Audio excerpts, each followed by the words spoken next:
Namaste everyone. I'll be presenting to you over the course of next maybe few months a very interesting set of lectures which will be based on a very classical work of Jyotish called as Bhavartha Ratnakara.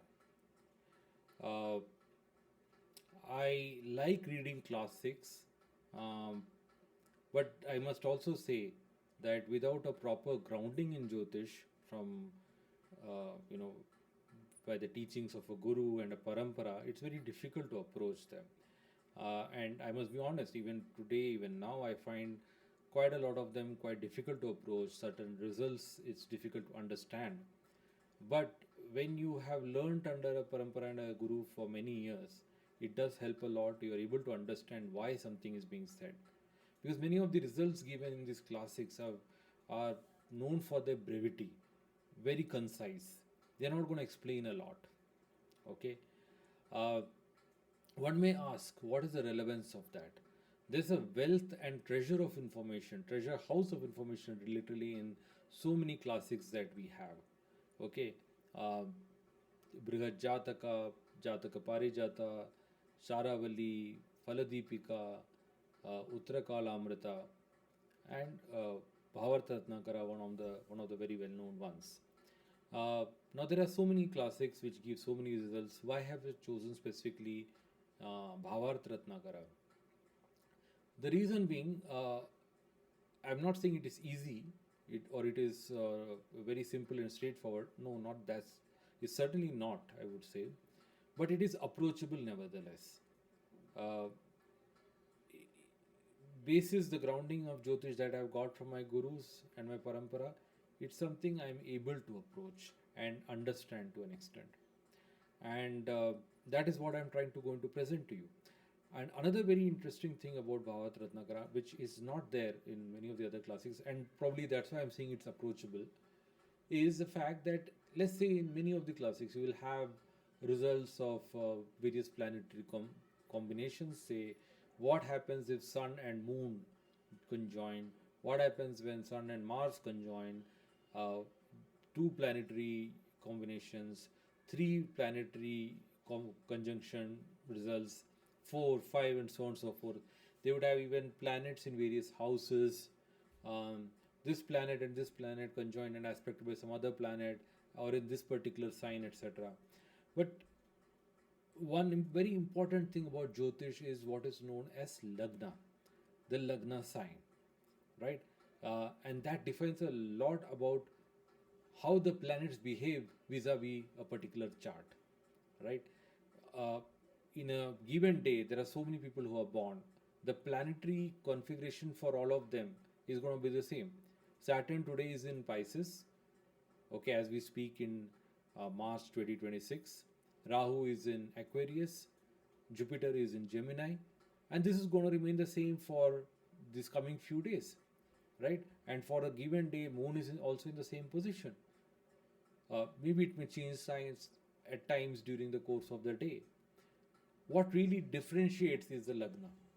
And that is the interesting thing about Bhavata Ratnakara, not found in other places. He starts straight away with yogas for specific Lagnas. Okay, and that makes it very interesting. It makes you, otherwise, if you have just generally a combination called Sun and Moon together give this result. Now you wonder, will it be the same for all the Lagnas?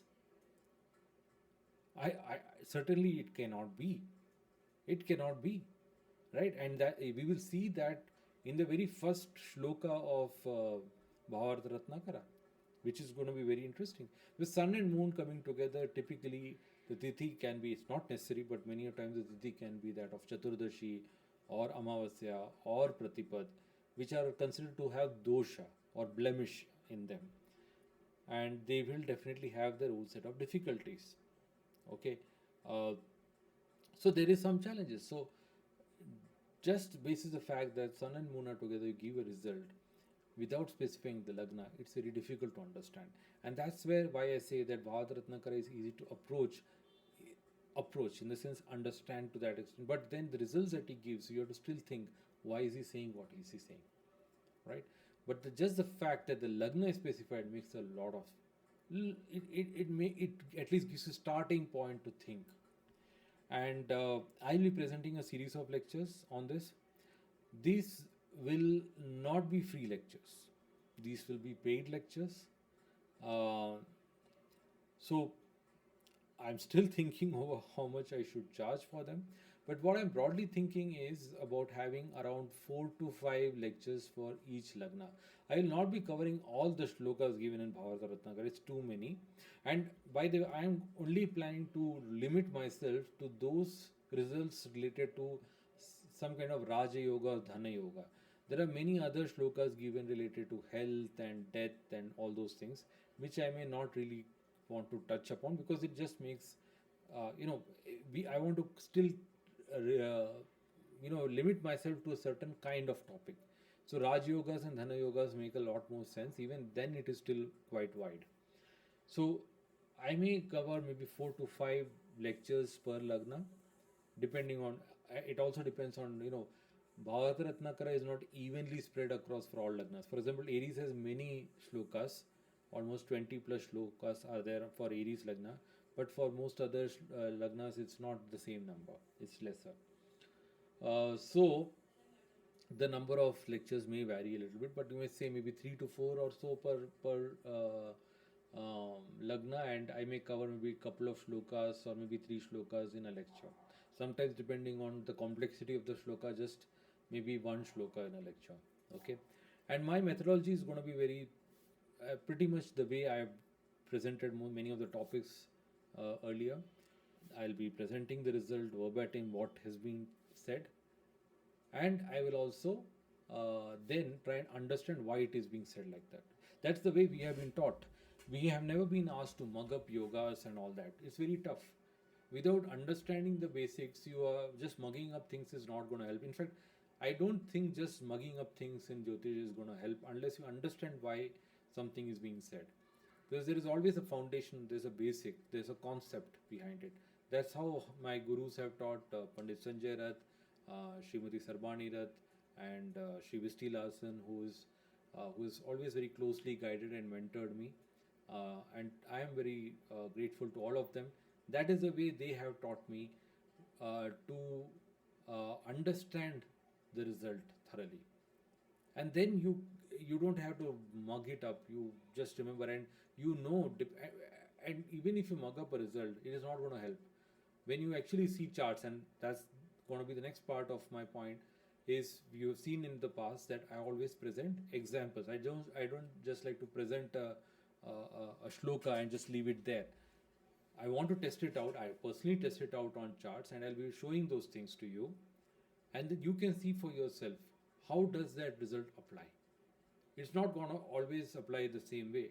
You have to understand how it applies. Does it really apply? Because in a chart, you may have so many different yogas. How do you know which yoga is giving the effect, right?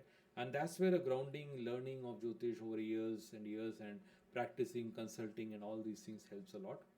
And that experience and knowledge which I've got, I'll share it with you. Um, so that's what we are looking at, maybe 3, 4, or maybe 5 lectures per lagna, and we'll try and cover all the 12 lagnas.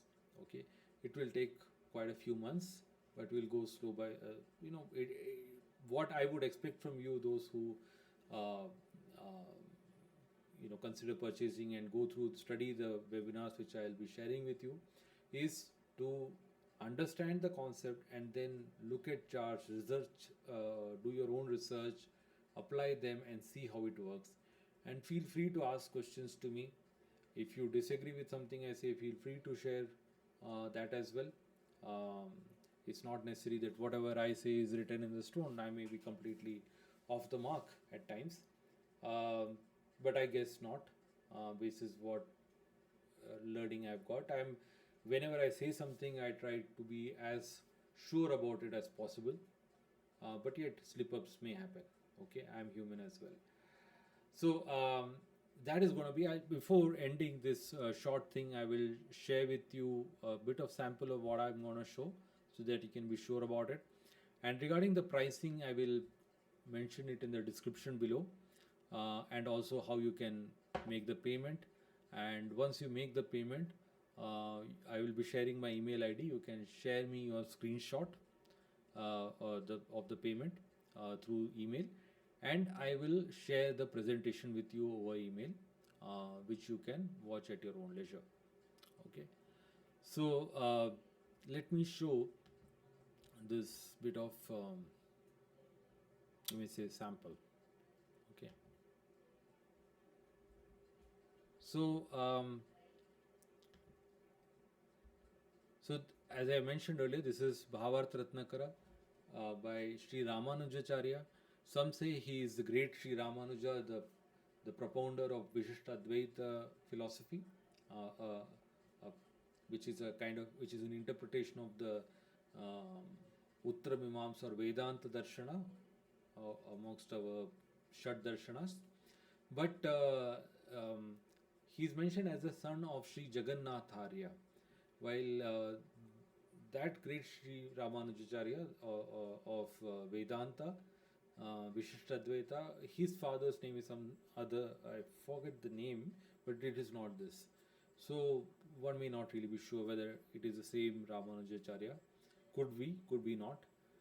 My Guruji, Sanjay ji, I think he believes that it is the great Sri Ramanujacharya who propounded Vishishtadvaita. So that is my primary source. Then obviously my learnings from Parasharora Shastra. Also, I would say, well, I have not mentioned, but I also read a lot from, say, Horaratnam, Sharavali, etc. So those learnings also will be presented as and when required, wherever relevant to the point. Now, one of the first yogas which Sri Ramanacharya mentions for Aries Lagna, the very first one, is when the fourth lord and fifth lord conjoin. And we know that fourth lord and fifth lord for Mesha Lagna is nothing but the moon and the sun. Now, when moon and sun conjoin, it's actually not supposed to be a great yoga, as I mentioned earlier. Yet, what does he say? He says that it gives yoga, that is, it gives Raj Yoga. And why? Now, here we need to have a grounding of what is yogas, what are Raj Yogas. So I have slides on that as well. So in this very first lecture, I'll be giving a grounding on certain basic concepts without which you will not be able to understand why what is being said. So how are Raj Yogas defined? What are the various kinds of houses that we have? We have Kendras, we have Trikonas, we have Dushthanas, Upachayas, and so on. What do they mean? Okay, what exactly is Raj Yoga? What are the various kind of drishtis? These are all certain groundings you need to have. So I'll be sharing a little bit about that, not in depth, but because that is, each of this are like several modules of learning when we were taught. So, and I'm sure many of you who are very serious students of Jyotish may know all of this, but yet for the sake of bringing everyone on the same level, I'll definitely be sharing a little bit on that. So for Mesha Lagna, Sun is the fifth lord and Moon is the fourth lord. Now, Raj Yoga is one of the very basic definitions is when a Kendra lord and a Kona lord have a Sambandha. Okay, what is a Sambandha? What is a yoga? What are the various types of yoga? I'll be also talking about that. So obviously, joining together, that is Yuti or conjunction, is a very, very solid and basic type of Sambandha. So when Sun and Moon come together, it's like the fourth lord and the fifth lord coming together. Okay, and hence that is a Raja Yoga. So hence, even though Sun and Moon is generally not considered a very good combination, but because it is for Aries Lagna very good house, they own very, very special and very good houses, auspicious houses. Hence, it is a very good combination. And I'll be presenting to you charts like these, and I'll show how it is working. Okay, so that's how the nature of my presentations is going to be, and I hope you would find it interesting enough to have a look at it. And just to reiterate, I will be having a certain pricing, but for the first week or so. I'll mention exactly how many days in the description. I will be having a lesser amount of price so that more of you would find it interesting enough to check it out. Um, um, that's just to get a sense of what kind of way I teach and whether you find it interesting and useful enough. Uh, and thereafter, the normal pricing would come after a few days. Okay. So this is all about what I wanted to talk about today, and yeah, thank you so much for your patience, and hope we will meet again soon. Thank you so much. Namaste.